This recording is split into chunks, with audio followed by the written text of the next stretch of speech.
Hola chicos, ¿cómo estamos? Obviamente no estoy en México nada más. Estoy en Lituania. Me mudé aquí hace 2 semanas. Es un país limpio, bonito y con un idioma bastante diferente que español. Pero estoy muy emocionada a aprender lituano, creo. Pero todavía quiero aprender, quiero mejorar mi español, quiero hablar, quiero practicar todo el tiempo, cuando puedo. Obviamente no puedo salir de la casa para hablar con nadie en español. No he encontrado nadie, pero quiero mejorar, quiero practicar, quiero encontrar maneras de mejorar mi español. Entonces hoy voy a hablar con ustedes sobre cómo voy a mejorar y practicar y continuar, seguir mi español. Voy a seguir en inglés. It feels really good to speak Spanish again. It's been a little while. I haven't forgotten it, thank goodness. But I do feel a little bit rusty. It doesn't feel quite as quick as usual. The last few weeks have been so overwhelming with moving and sort of relaunching a new series for Eternal Expat and these videos. So I haven't had a chance to do as much studying as I usually do, as I was doing in Mexico. Obviously, being able to just leave the house and speak in Spanish every single day, that is now gone. However, I know a lot of you are in the same boat. I know a lot of you aren't in Mexico. You're not in a Spanish-speaking country. How do you practice every day without spending a ton of money, without you needing a ton of time to block out, whole hour blocks of your day? I know for a lot of us, that's really not that possible, or you cut into your home and your family time, and that's not ideal either. So today I just wanted to chat to you guys about what I'm going to do so that you hold me accountable, and also so that I can hopefully help some of you out there that are feeling a little like, well, I'll learn it once I get to Mexico, or I'll learn it once I get to Spain. You don't need to do that if you've already lived in these countries or you travel back and forth and you want to keep your Spanish up while you're not in a Spanish-speaking country. Let's chat. Luke and I pretty much decided when we got to Lithuania that we were only going to watch TV in Spanish. So if we are going to watch TV, which if you saw my last video, we don't currently have one yet, but we're watching Netflix on the computer for now. If we sit down to watch TV, whether it's a Spanish show or not, we put our Netflix in Spanish. So it's dubbed over in Spanish. But for the most part, we have been choosing Spanish-speaking shows. We're really into Elite at the minute. It's a show from Spain about these teenagers. It's saucy. Definitely keeps you interested, and it's cool to learn some Spanish slang, of which there is a lot. I also love Chicas del Cable. Of course, Casa de Papel is a great one. Casa de las Flores is one of my favorite shows based in Mexico. We've also gotten into a show called Ingobernable. It's very dramatic, it's very unrealistic. The acting is kind of atrocious, but it's just one of those shows that you kind of keep watching the next episode and you want to see what happens. So that's what I recommend that you do if you want to watch TV. If you love a show and you've already seen it, I watched Friends in Spanish, just as funny. And obviously you already know what jokes are coming, so it helps. I love using apps to learn languages, especially to practice Spanish, which I already feel quite comfortable using. It's a really fun way to keep using the language without having to do very much hard work, to be honest.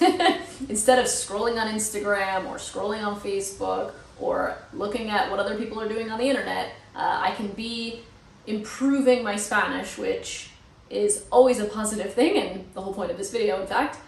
So when Speakly reached out to me, I was super excited to test out their app and to see whether or not it was something that I could realistically insert into my day, and whether or not it felt like it was actually going to be helpful for keeping up and improving my Spanish. So let's have a look at what it looks like. You can use the app on your phone or on your computer. It behaves a little bit differently depending on which place you're using it, but for the most part, you get the exact same activities, listening and grammar that you get in both the on phone app and using their website on the computer. You can choose to pay month to month once you complete the 7-day trial, but of course, the more months you sign up for, the cheaper it is. The basics of the activities are that they show you sentences in English, and you should then translate them out loud into the language that you're learning. In this instance, I translate them into Spanish. It then shows you the answer. There are also activities where you fill in the blank with a new word that you're learning. The third type of activity is when they are teaching you a new word or phrase. This is highlighted in the sentence, and the sentence is in Spanish. You can then see the translation on the next page. These 3 exercises all build on the same vocabulary, grammar, and phrases that you're learning over several days.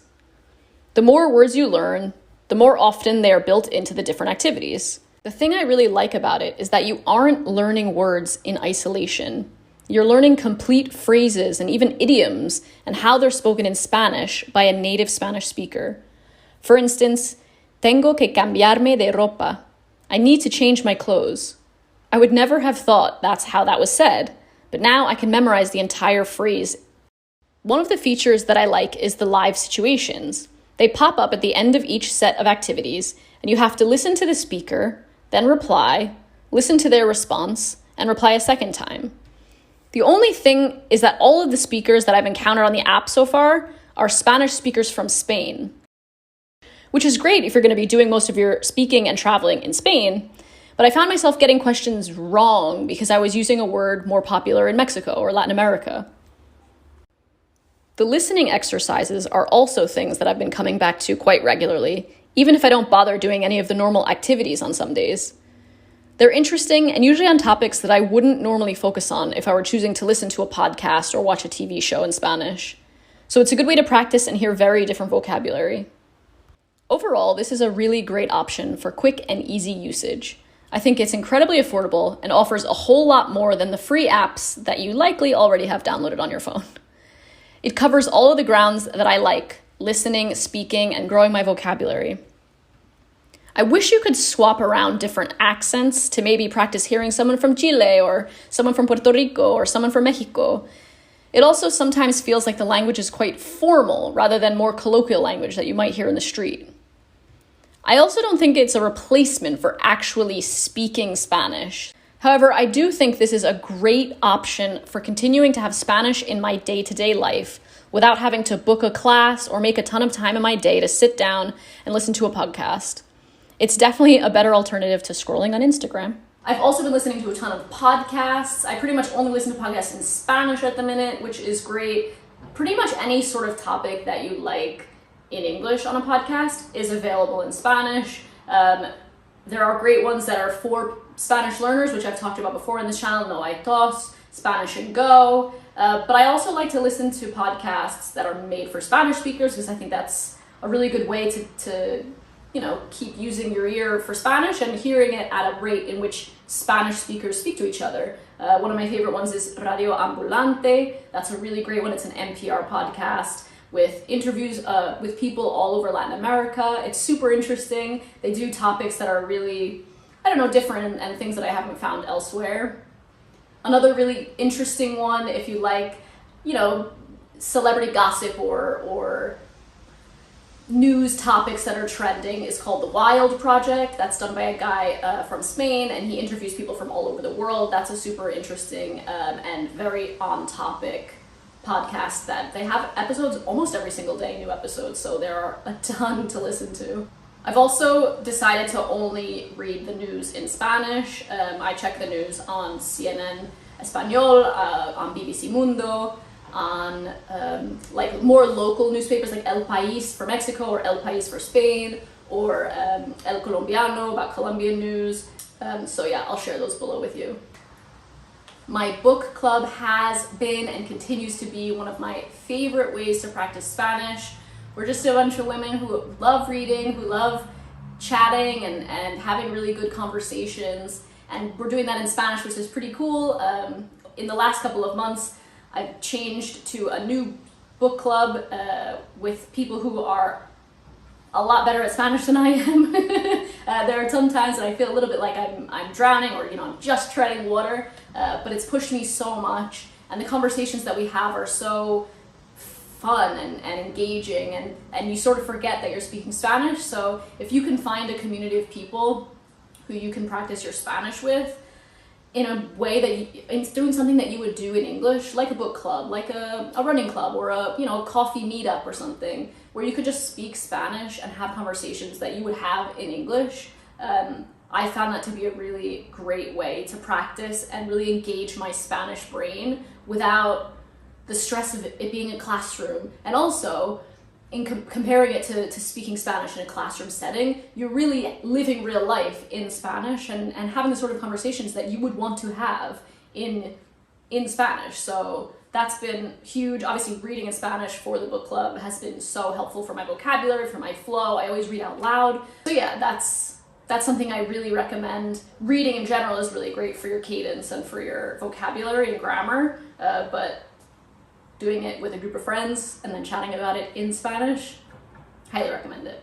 Most of these things I'm able to do without even really feeling like I'm adding them to my day, because when I cook, I listen to a podcast anyway, or when I go for a walk, I listen to a podcast. When Luke and I sit down and relax in the evenings, we watch a little bit of TV. The book club is scheduled in to be 1 hour every 2 weeks, and I read the pages when I can, usually the day before.